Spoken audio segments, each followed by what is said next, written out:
I'm going to do the same. In fact, I beat you, Kate. Oh, no. Don't beat me. Kate, it's not shitting bricks related, but I'm just going to jump in the deep end. Hi, Kate. Hi, how are you, Dom? Please jump in the deep end. And congratulate you and North Melbourne on making a really smart decision. Thank you very much. For those of you, even if you are from Australia and care about AFL football, North Melbourne, my team, my beloved North Melbourne Kangaroos, have signed Alistair Clarkson, who's an exceptional coach, and we really need him. And I just spent all day on Friday just walking around work, just screaming, Clarko! just to no one, which was great. I'm so happy for you, Kate. Thank you. Now we just need a gun, midfielder / centre half forward that, I might know to put on the North colours and my life will be set. Oh, my Lord. Could you imagine? I can. I'm manifesting. Oh, my goodness. How are you, Dom? What is news? Tell me everything. I had a very good weekend. Busy. I was in Canberra, Sydney, and Melbourne, all within a 48-hour period. What? That's too many places. I'm not the biggest fan of Sydney, but, I don't want to lose listeners, so I love Sydney. But I'm good. I'm feeling good. I'm feeling super pumped for maybe a slightly different kind of episode this week, Kate. So how about we do something a little bit different and take it away? Oh, my God. I'm going to take you away. I am going to take you away to somewhere. Now, I teased this episode was going to be about a clown motel.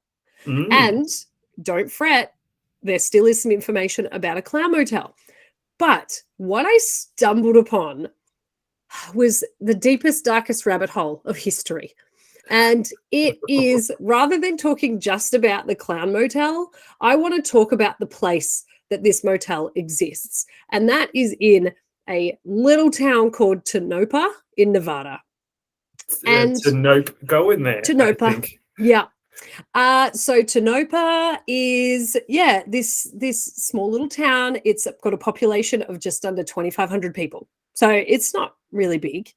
Yeah. But what got me onto this is some newspaper articles from a long time ago, which I'll go into, a little bit about this mining town where all of this horrendous shit happened and it was just part of everyday life. And then I want to talk to you a little bit about the Clown Motel. But it was just, there were too many interesting stories for me to leave out. So I'm squishing it all into this episode. But when I got on to reading these papers from the early, 1900s, I was just I was doing it for 3 hours. I was reading all of these newspapers. So I'm going to share some stories. Let me take you on a little trip to Tenopah, Nevada. Let's go. Okay, I've got my beautiful brimmed hat. I've got my lovely. Have you got your camelback? Sure. Your camelback pack so you can just suckle on some water whilst you're walking, hands free. Because it's a desert, right? Yes, we are in the desert. Oh, very good. I know my geography. Yeah, you're killing it. About as good as me. I'm not very good either. Now, Tenopah, as I mentioned, is a town with a population of just under 2,500 people. It was originally a Native American campground, but we all know a little bit of history about what generally happened with them. In the early 1900s, after collecting silver-rich samples on a trip, Jim Butler filed 8 claims on the land and established a small mining camp. So 8 claims. Sounds like our Prime Minister. Yep. I have these 8 jobs and I'll be paid for all of them. What a guy. So Jim Butler has, got this little mining camp, Butler's Mines, and those built a few years later by the Belmont Mining Company, brought prospectors from everywhere, and the community quickly grew from a small 14-man camp into a bustling settlement. So that's kind of how it works. Lots of people come, they need places to eat, drink, and sleep. So, things start to be builted. Oh, yep. Oh, during its founding years, Tenopah was witness to several tragedies. Oh, I cannot wait to tell you about these tragedies. It's a true thrill. In 1905, a plague, which was later discovered to be pneumonia, but I don't know, they were curing everything with cocaine in the 1900s still, I think, so fair enough. It swept the tiny community, killing 56 residents between January and April, causing a mass exodus from the town. A few years later, in 1911, a fire at the Belmont mine killed 17 people. Oh. The Tenopah Cemetery, maybe I'll tell you a little bit more about that. I will. That's a majority of the story. It was built in 1901. It served as a final resting place for victims of these misfortunes, as well as several others.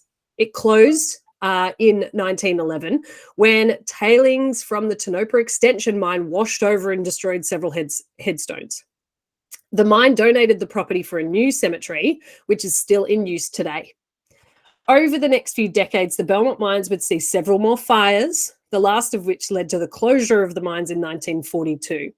It was during this final blaze that a man named Clarence Belmont perished. I'll tell you a little bit more about Clarence later, but for now, I want to talk to you about the Tenopah Cemetery. Okay, I'm very excited by that. And I've also got questions about why a mine is burning down all the time. And I wonder if the fire truck surface was like that story that we once did, it was on the other side of town and the guy was the sheriff, the fire truck. Probably. The bar owner, the blacksmith, the train driver. Yeah, it was probably that sort of situation where there was just one guy who did all of the jobs. But yeah, the mine was just setting on fire every other week. I think they needed to get a safety officer in there or something. Yeah, throw a canary down there, for fuck's sake. Something. But the good thing is that they had the old Tenopah Cemetery. For every time the thing burned down and, somebody caught on fire, they could just pop them in the cemetery. All right. Now, it's going to be spooky, I can imagine. The Tenopah Cemetery has a great website. They are so tourist focused that it's just little hints and little myths and facts. And I'm going to share the myths and facts with you now. I bet you were thinking this, Dom. Myth number 1, the old cemetery closed due to being overcrowded. Oh, yeah. That is not true. The fact is, the old cemetery closed as the tailings of the extension mine washed over the graves, destroying the headstones. The mine was planning an extension of their operation and wanted to prevent the cemetery property from expanding. So they donated the property of the new cemetery that's in use today. Oh. So it wasn't closed due to being overcrowded. It's all about the mining. And they just wanted some land that they weren't going to disturb to continue mining. Myth number 2, which I know this was on your mind as well. The myth is a lot of people buried in the cemetery died due to a mysterious plague, also known as the Tenopah Plague, that occurred in 1902. The fact is, the plague was a huge number of deaths in 1905, not 1902, due to pneumonia, and assumed to be a result of the lack of sanitation, especially close to the slaughterhouses. Probably. Wash your hands, people. Yes. 56 people died between January and April, according to the Secretary of State Board of Health in his report to Governor John Sparks. After an article in the San Francisco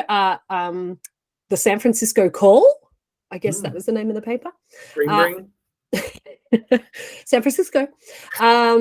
So about the pneumonia scourge in Tenopah in 1901 and 1902, the Tenopah Daily Bonanza replied with a correction, arguing that they find the 27 deaths due to pneumonia between 1901 and 1902 in relation to a population of 1,500, not a heavy mortality rate.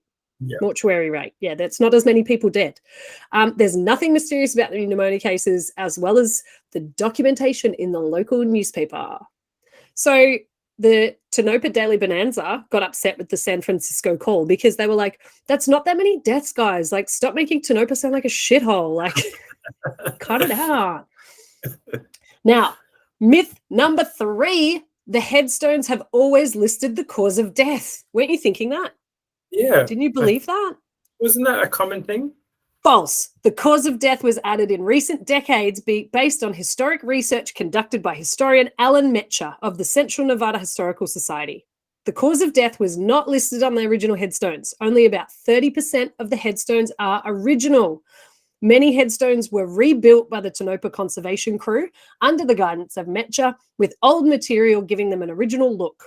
Many of the graves were marked by Metcher using dowsing rods, an old technique employed to locate groundwater or other disturbances in the ground, such as grave sites.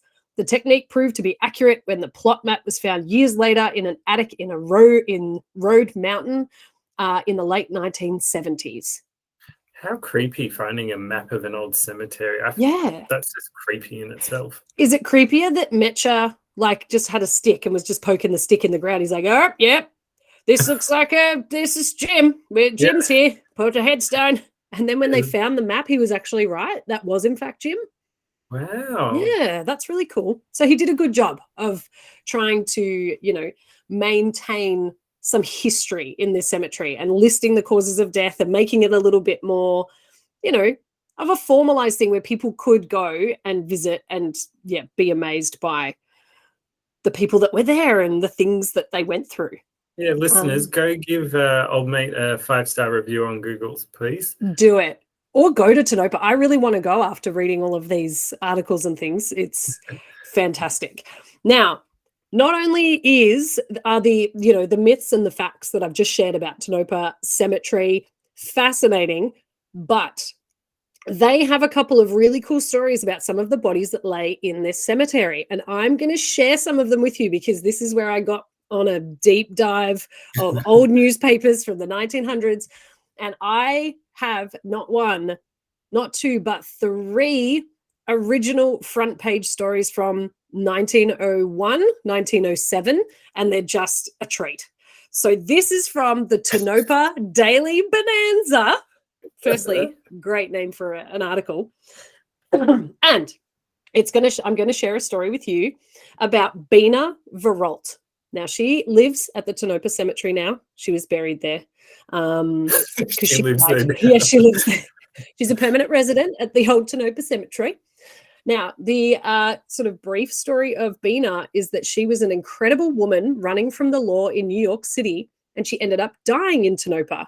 She currently haunts the visitors center at the Tenopah Historic Mining Park.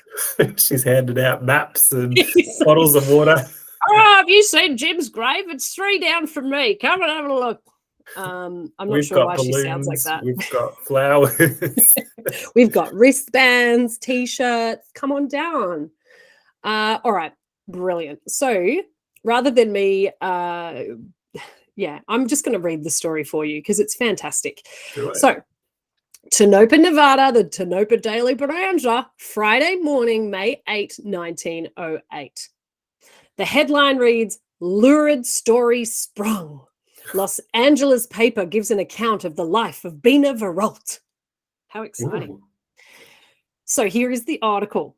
The Los Angeles Examiner of Wednesday, May 6th, has the following thrilling account of the life of Bina Veralt, a woman who died in this city last October together with her photograph. I'm reading this verbatim from 1908, so if it doesn't make sense, it's not my fault, I promise. The Hearst papers have been searching this section for news as to the manner of taking off of the Veralt woman. The article under a Tenopah dateline is, to express it mildly, the limit. The fate of Bina F. Veralt, the fascinating young woman who lived like a princess and startled New York 2 years ago with schemes of winning men's hearts and thousands of dollars through the notorious love syndicate of which she was the head, has been revealed in a strange way. Oh, do you see why I got caught up on these? This is verbatim from the newspaper. It's a thrill. The run-on sentences are enough. Yes, I have to take a deep breath before each of them. Last year, a woman drifted to this mining camp as a prospector. She had little money, but a number of fine gowns, and as unsuited for the work she had come to engage in, as the woman herself seemed in contrast to the rough and sturdy men who were braving the hardships of heart and desert in the quest for gold. Oh, goodness gracious. There were but few women in the camp at the time, and this woman, who called herself Mrs. Hamilton, attracted a great deal of attention. No one asked where she came from nor why. Mrs. Hamilton lived well for a while. Money was easy in Tenopah and miners impressionable. It was reported on several occasions that she was to be married to different men who had made lucky strikes, but nothing ever came of the reports. So she's like, I'm going to marry Bill because Bill just struck it lucky. And then Bill spends all his money at the bar. So she goes, actually, I'm going to marry Dave because Dave has just struck it lucky. Good for Imagine you. if she was like the original source for the term gold digger. Oh, could you imagine? Yeah, let's just claim it that Oh that's my the God, we're case. claiming it. We are claiming this. Bina Veralt, Gold Digger Original. Yeah, you heard it here first, folks. Yes. All right. The article continues. Then the tide seemed to change. She was no longer sought by the men who had been her admirers. The reason they kept to themselves. The woman began to frequent the restaurants and concert halls and seldom refused to drink with any man who asked. She seemed to find her only solace in strong drink, and it was not long before its effect was noticeable. She was no longer the woman of fine appearance who had dazzled the mining camp. Then she fell ill. A doctor was called and gave her attention, but the call had been too long delayed. The woman died in delirium. A coroner's jury was impaneled. The verdict was the woman had come to her death from alcoholism. The camp decided that Mrs. Hamilton should have a decent burial. An undertaker was given charge of the body. On the day of the funeral, a few men acted as mourners. They acted as mourners. They weren't mourning her. And they watched the body consigned to the grave. Then the women's effects turned over to J.P. Brissell as special administrator. It was Bina F. Veralt who died unknown in a mining camp. The administrator learned of her identity and revealed it today in answer to questions of one who had received word that the woman was the notorious Mrs. Veralt. G.O.T. Veralt, the husband, who had turned against his wife, told of her history. She was about 34 years old at the time of her death. She was born in Ironton, Wisconsin. Her maiden name was Bina Finnegan. Her father was a frequenter of saloons and was killed in a brawl. Her mother died after a spree. In her teens, Bina, a beautiful girl, went to Chicago and found employment. She soon plunged into a gay life and, when it was convenient, indulged in shoplifting to supply herself with clothing or money. Her operations in New York in August 1906, where she opened a love syndicate in conjunction with Mrs. Zella Brown and coaxed large sums of money out of many dupes, are well known and gave wide notoriety at the time. Wow, what a life to live. Right? And this is in, 1908 that story was printed. So that is the story of Bina Veralt, who is currently still residing at the Tenopah Cemetery. Wow. I love the name Love Syndicate. Like, Isn't that great? that'd look great on LinkedIn. Yeah, I agree. Now, to give you a bit of a tone of this Tenopah Daily Bonanza, which that won't be the last article I share with you, I just want to give you, so this is the front page. So the front page of the newspaper, obviously they have a bigger story, which is San Francisco witnesses most stirring sight. Largest armed naval force ever put ashore in time of peace or war marched through the streets of California metropolis. So that's kind of the big article. Yeah. But as you go through, you're like, what's like going on with some of the stuff that's happening in this town? So we have, famous jewel reported sold. That was a good one. We've got woman's body at base of tree. That's another article there. Somebody got arrested for a bank robbery, a pair of bandits. I do enjoy this little article headline: Insane wife slays husband.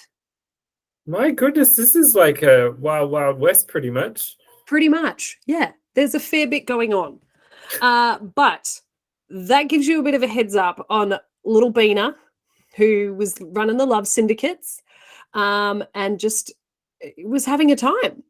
I don't think the Bonanza needs to get on the San Francisco Calls case about making Tenopah Yep.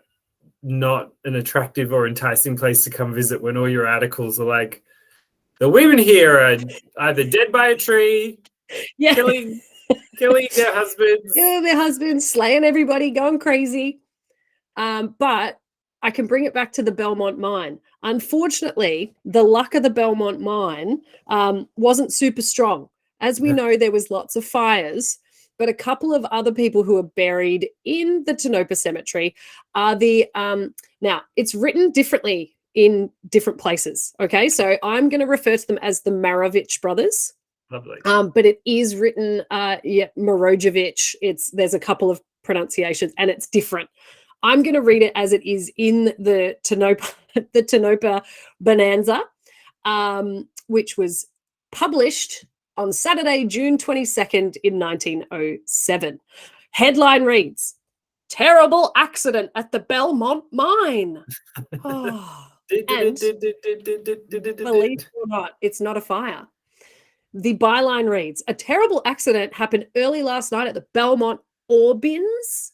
I want to say ore bins. That's how I can read it. This is a newspaper that was scanned 2,000 years ago. So I'm doing my best. Now, yes, a terrible accident happened early last night at the Belmont ore bins when a loaded car became unmanageable and started down a hill. Frank Marovich, in trying to stop the car, was knocked down and run over, and his brother, who went to his rescue, had both legs cut off and his arms badly bruised. Were they the brothers of Sabina and Ursula Eriksson? Oh my gosh, they could be. They very well could be. Here's some more in depth. The article continues to give you some more detail about how poor Frank and George ended up. George Marovich wended his way up the hill early last evening to pay his brother a visit, little realizing what fate had in store for him and his. After arriving at the mine, he called his brother Frank out, and it was during their conversation that Frank Marovich, yeah, it's written differently there. It literally says Markovich in the same article. Come on, guys. Proofread. So during their conversation, that Frank Marovich noticed that the loaded car of ore had gotten away and was coming down the hill. He jumped to the side of the track, and in trying to swing onto the car, he fell under it, and the car passed completely over his body, death coming instantly. Oh. Sorry, Frank. When George Marovich saw his brother had missed the side steps, he sprang to his rescue. But the oncoming car had gained so much momentum that before he could drag his brother from the track, he was knocked down by the car, which passed over his legs just above the ankle. He was quickly taken to the Miners' Union Hospital, where it was found necessary to amputate both legs above the ankle.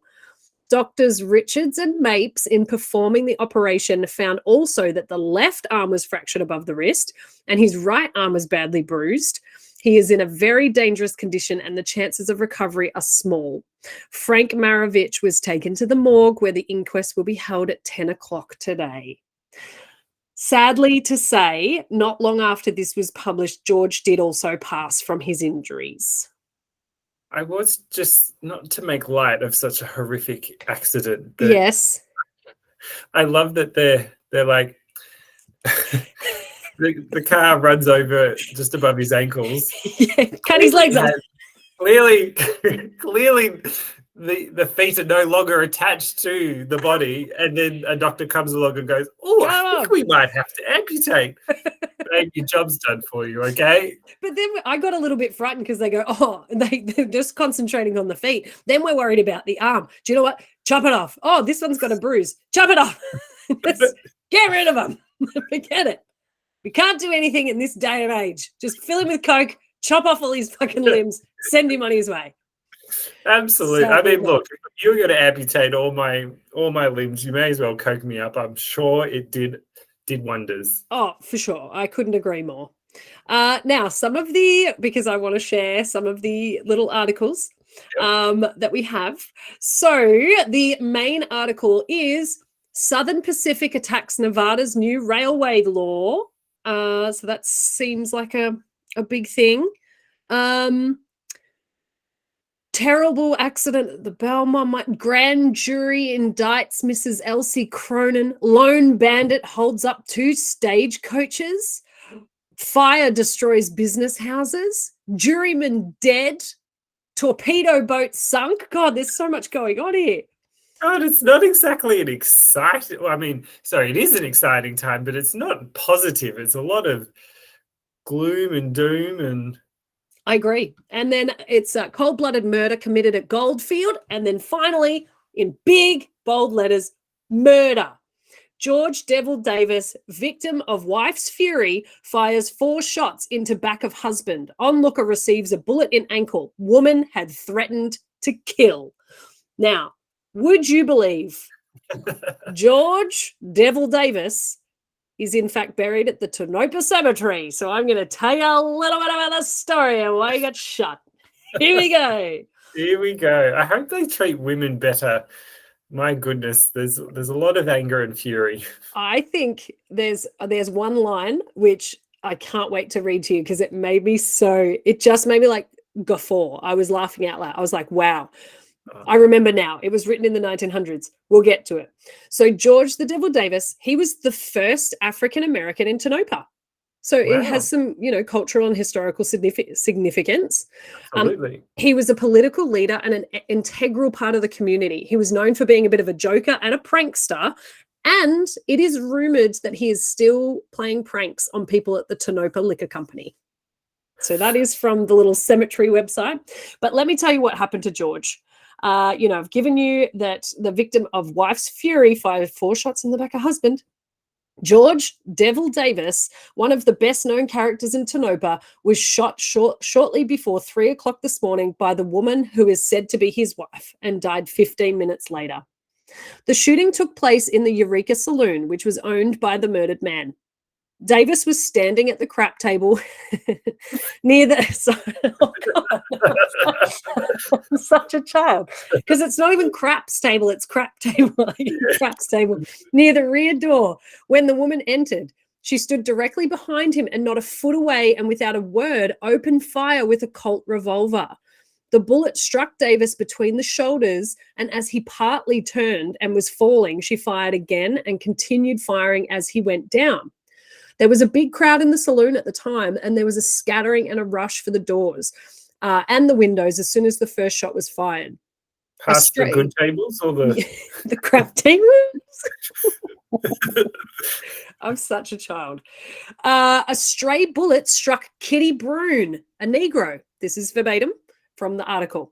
In the ankle, 5 shots were fired in all, 4 of which took effect in the back of Davis. Devil Davis was for years porter in the Tenopah Club and was the first colored man in Tenopah. He was known to every sport in the camp and was general favorite with all of them. He was a high roller himself and was a great josher. He got his name Devil from the fact that he was the political boss among the colored population, and whatever he said went. He had been married before and had a boy by his first wife. The little fellow was about 9 years old and was sleeping in the house when the murder occurred. He slept on in blissful ignorance of the awful crime. The murderess had threatened the life of Davis 2 weeks before and had sworn that she would get him. As he fell, she said, "I told you I would get you, you blank blank." So I have a feeling that would have been quite a mean word. That's perhaps not appropriate for this day and age. She was very jealous of Devil on account of his alleged attentions of other women, and he had told of her threats to carve him with a razor. Chief of Police Malley was on the scene with 3 of his officers in a few minutes after the shooting, and the woman was taken into custody. She acted as if she was full of dope and that she was drunk. But yeah, and of that there was no doubt. Poor Devil Davis. He died. Yes, he most certainly did. But I'm glad that, that there was a time, or there were definitely inequalities, obviously, of people of different backgrounds, races, cultures, everything. And often a lot of that history is just never captured or shared or told. And no judgments on anyone involved in this story. I'm glad that these stories are at least told somewhere instead of just being omitted from history, because that's, Agreed. And I think it's fascinating. I mean, not only just the level of the story behind each of these deaths. This is in the same cemetery. I just feel like the cultural and historical significance of a lot of these stories is fascinating. That's what got me. I was like, these people are all laid to rest in the same place in Tenopah, Nevada, at this little cemetery, and the stories are wild. Yeah. This is not, just, softly slipping away in their old age. This is like she walked into a saloon and shot him in the back 4 times, pow, pow, pow, pow, and then shot someone else accidentally in the ankle. There's a lot going on. That's why cemeteries can be such fascinating places. Oh, because it's so good. There's some famous saying, a cemetery is like the resting place for all unlived dreams or unfulfilled dreams. And I'm like, wow, yeah, it's so true. And there's all these amazing stories which you just never get to hear. Agreed. Now, to sort of follow up on September, so that was June, that previous article about that incident. So it wasn't until September 25th, 1907, that there was the next little bit, in terms of follow-up for that case. Okay, so the byline reads, or the headline, Mrs. Ruth Davis taken to Carson. Mrs. Ruth Davis, the negress, I don't know how to pronounce it. I would never use that word anyway, but it's in the paper, who murdered her husband, George Devil Davis, and who was convicted of manslaughter and sentenced to 1 year's imprisonment in the state penitentiary, spent her first evening in the Bastille last night. She was taken to Carson yesterday morning by Sheriff Owens. With good behavior, the woman will be able to complete her sentence in 9 months. She is the only female occupant of the prison, and it is possible that she will be assigned to the kitchen as she is said to be a good cook. Ugh. Oh, Ugh. it made me, that's the guffaw one. That's where I was like, oh, God, give me a break. Yes, very different time. I was also shocked that she was given a year's sentence. She murdered the man in cold blood. She shot him 4 times.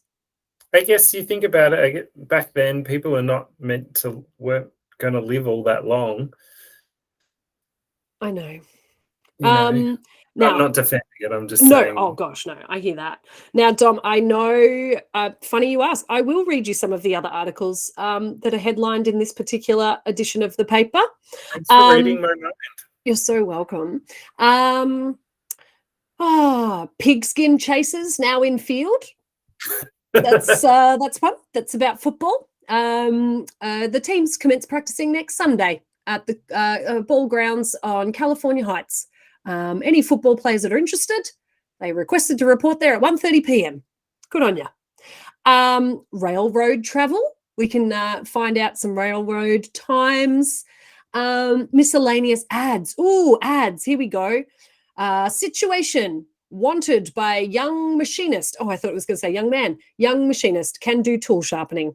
So you can speak to J.E. Gross about that. Man wants position as cook in boarding house or camp. For rent. Ooh, 2-room house for rent. $15 a month. Oh, God. I want to live somewhere for $15 a month. Wanted white housekeeper, lower end town. Thanks, Josie Wheeler. Quite specific about that. Any other cool articles? There is measures for fighting plague. Sacramento, September 24. At a meeting at the State Board of Health today, Governor Gillett presiding, it was decided to appropriate $1,500 to fight the plague in San Francisco. Steps were also taken to establish a barge in the bay to fumigate bay and river craft. Well, I guess $1,500 to fight COVID would have maybe gone down the tree. Would you like to know how much $15 in today's money would be? Obviously, I do. That would be around $520 today. Get out of town. Yeah, so that's that's not bad. Yeah. I mean, that's a month. So that's a month. Yeah. That's like pretty much what I pay a week. Yeah, exactly right. All right. Now, I've had to put the newspapers away because I will just sit here and read them for the rest of the episode. And whilst it's thrilling for me, it might not be for our listeners. And I also promised to talk about the Clown Motel. Please. I love the papers, Kate. I Yeah. could read it too. I think our listeners are loving it, but you got to deliver on this clown. I gotta deliver. It was going to be the whole ep, and now we've been like talking about graves all day, and now it's time. Firstly, touching on a phobia, because I haven't in a little bit, but coulrophobia, which I think I've spoken about before. Coulrophobia is the fear of clowns. I think I talked about it in the clowns episode. I want to throw that out there, probably. Quite likely. Yeah. So if you've got coulrophobia, do not recommend staying at this hotel. Holy shit. Here's a bit of a rundown from the website. So they know what they're offering.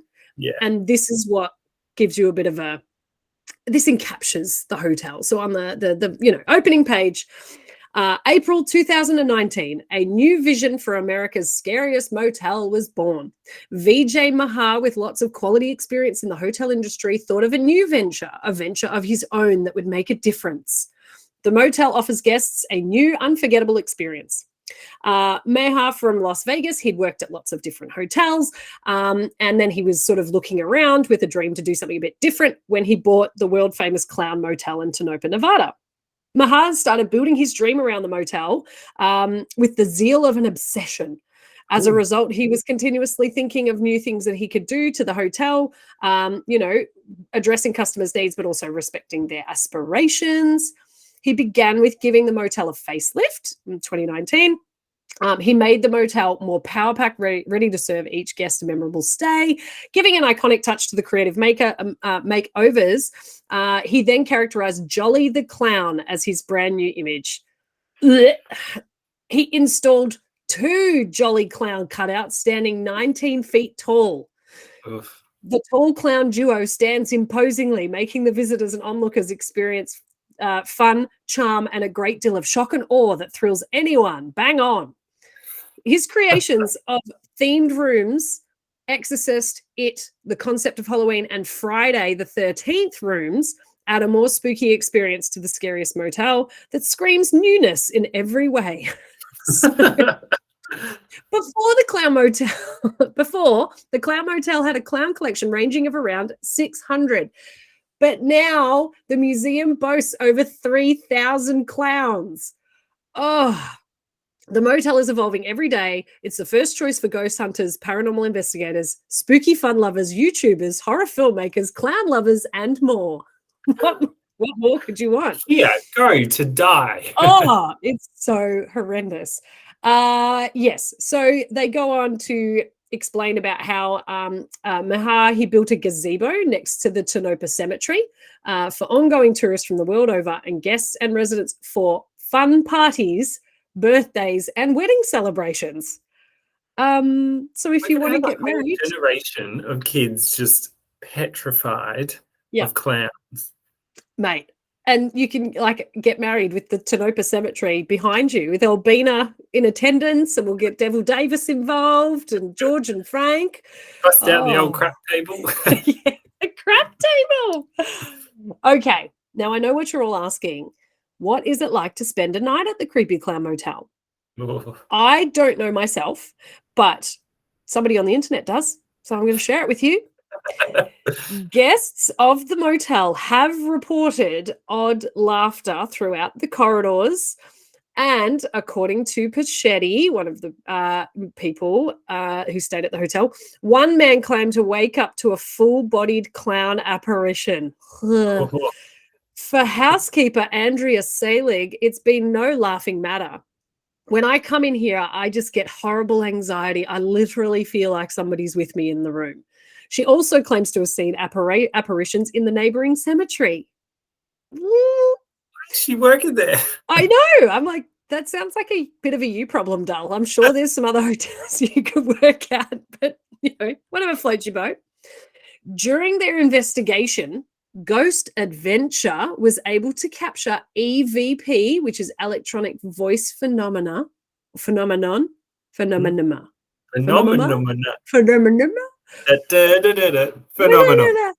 So Ghost Adventures, they captured this EVP voice phenomena of a voice saying, "Hello, it turned on," as well as unprecedented footage of a large clown doll's hand moving off its leg. seemingly of its own accord. Don't do that. Dom's hand's reaching out on the screen for those of you listening. I watched that footage. It's creepy. The clown's hand, it's like a life-sized doll, and its hands are on its lap. And as they're in the room, and it's like that creepy black and whitey, night vision footage, the hand just slides off, like as they're talking to the spirits and whatnot, the hand slides off its leg, and it got me. And even the dude like literally went, "Fuck that!" He was like, "I'm out. I'm ghost adventuring somewhere else. See ya." Oh, now the ghost adventurers, they say that the motel's proximity to the Tenopah cemetery could also be to blame for some of the strange events. Now, Clarence Belmont, I mentioned him right at the top of our episode. He died. His children, so 20 years after his death, they were the ones that opened up the cemetery. The motel next to the cemetery. Oh. So as of the Belmont Mine Company, Clarence died, and then 20 years later, his kids went, "Well, there's the cemetery. I think a good thing to put next to that would be a motel. Let's do it." And so many people die and so many funerals. I know. You have somewhere to stay. So the daughters put a collection of clown figurines in the lobby. So that was just, their own personal collection of clown things. It was about 150 little figurines that they just sort of put around, which in and of itself, okay. But that's what began the Clown Motel. So it's gone through different hands, ever since then. It claims to guarantee a unique overnight experience that you're unlikely to find anywhere else. So to get an idea of the motel, which is still in operation today, I peeped some of the reviews. And I wanted to see some of the most recent ones. Don Spencer wrote a review in July of 2022. He gave it 2 stars, and he said, "This is nothing to clown about." I love Google reviews. Same. So, Don, I'm going to give you a voice. I don't care if it's accurate or not. "Of all the choices in Tenopah, the least offensive price-wise was the infamous Clown Motel, which is self-proclaimed as America's scariest motel, which is $100 less than any other place in town," inverted commas. "However, once inside, it may be one of the most offensive hotels I've ever stayed in. But I had to give it a shot because of its weird history. The good, affordable for a quick rest-up. The bad, well, it began with a 10-inch centipede in the bathroom with large claws, hoping I would not notice until it took a chomp out of my foot. But that creature met an early demise. The internet worked okay unless others were using it, then it was dead. And on that note, once I entered Tenopah, my cell service was flatline, which is why I stayed at the Clown Motel, because they had internet. I'm not sure I can complain about how incredibly unkempt the place was, because after all, they just say it was the clowns that left everything looking old and outdated, with paint chipping off the walls and holes in the walls. But why would you do this? Come on, Don. I did turn on my black light just to see how dirty the place was. And actually, my room, it wasn't as bad as some of the other Vegas hotels I've stayed in. But maybe that's the charm of the Clown Motel. To wrap it up, I guess the title America's Scariest Motel is fitting if you like staying in an authentic American dive. Should you stay? I did not get visited by any clowns at night, but maybe if I stayed another night, things might not go as planned. You have been forewarned." Okay, you're okay. That was an Oscar-winning performance. 2 stars for Don Spencer. I think his picture did look like a young guy, so sorry about that, Don, but you are now an old man who just wanted internet. You read like it, babe. Oh, glory be. Dom, this has been such a trip down the Tenopah Highway. I don't even know what it's called. Before I go, though, I promise I'll let you all leave very soon. Dom, I just want to ask you, I have a description of 4 of the rooms at the Clown Motel, and I want to know which one you would like to stay in. Oh, I Okay. love this. So, room 108. To start with, this is the It themed room. So, Yep. on the closet door is a big picture painted image of the clown from It, the modern version, not the classic. So you Okay. could be lying in bed and that would be just to your left shoulder if you were lying on the bed. So that's a treat. Mm. They come up with some little backstories for all the rooms, which is great. So the It room. Not long ago, motels were the best option for the elderly and terminally ill. One such elderly man was the motel's very own front desk manager. One night he was staying in the motel and became severely unwell. He picked up the phone to call the front desk. It rang and rang, but no response. He called his sister, who dialed 911, but it was too late. He died on his way to the hospital. When questioned, the front desk agent from that night said the phone never rang, and even played back the surveillance footage which proved the phone never rang. It's almost as though something was trying to stop his calls for help. If a red balloon just floats through there, that would Yeah. be Yeah. And we will post images from the website on our socials. Please look at these decorations. So room 108, the It room. These are all like paintings as well. These aren't digital prints. This is someone who's gone their best to make a likeness of this, which almost makes it worse. But that's okay. All right. So that was room 108. Room 111. Now this is this is an exorcist theme hotel room. So again, closet doors. There's a hand painted. I'm just looking at it, and it's so funny. There's a hand painted picture of the girl when she's going through a most exorcisty phase with the hair and the big eyes. Do yourself a favor. Room 111 was the room where a terminally ill man came to live out his final days. Like many elderly motel guests, doctors had given him a short time to live, and he did not wish to burden his family. Each night, the man went to sleep, expecting to never wake up. Again and again, he woke up to live another day, until eventually, as he told the motel staff, he noticed an eerie shadow would appear in his room during the early hours of each morning. He begged the spirit to take his life, a request he was repeatedly denied. Overwhelmed with frustration, the man shot himself in the Clown Motel car park. Oh, I was about to say, if you did it in the room, that would be That's quite a bit much. Yeah, that is a bit much. You're right. So that's 111. Okay, room 210, second floor. This one, it's Halloween, I think. It's so bad. It's so and it's so, but I love in that review from Don where he's like, yeah, but you go and you go, my bed wasn't made. And they go, oh, the clowns did it. The clowns. 210, room 210. Suffering from excruciating back pain while on a long-haul journey, a man from Arizona made a forced stop at the Clown Motel. It was a physical condition he'd had for many years of frustration as he failed to find any real medical diagnosis. For the first morning in many years, when he woke up at the Clown Motel, he felt completely different. His back had lessened so much he could barely feel any discomfort. He was so convinced the motel spirits had cured him. He continued to live there for over 6 years and died in this very room where he was cured. Blah. Okay, Ooh. I don't want to stay in 210. I hope the last room is a shining one because that would make it amazing. I find it, do you know what's annoying? I actually find it really difficult to see what it is. It's from the doorway and there's a hideous clown on the door first and foremost. I cannot tell what it is. And by themed rooms, it's like they've got one painting on the cupboard doors. That's it. There's not really a lot else going on. But room 214. It's the last one. You can pick, and then we can pick after this. Howard Hughes was an eccentric 1970s Texas billionaire. His close associate, Melvin Dumas, made a visit to the motel for an overnight stay, and he didn't leave until nearly 3 years later. How do you do that? Just, oops, forgot to check out.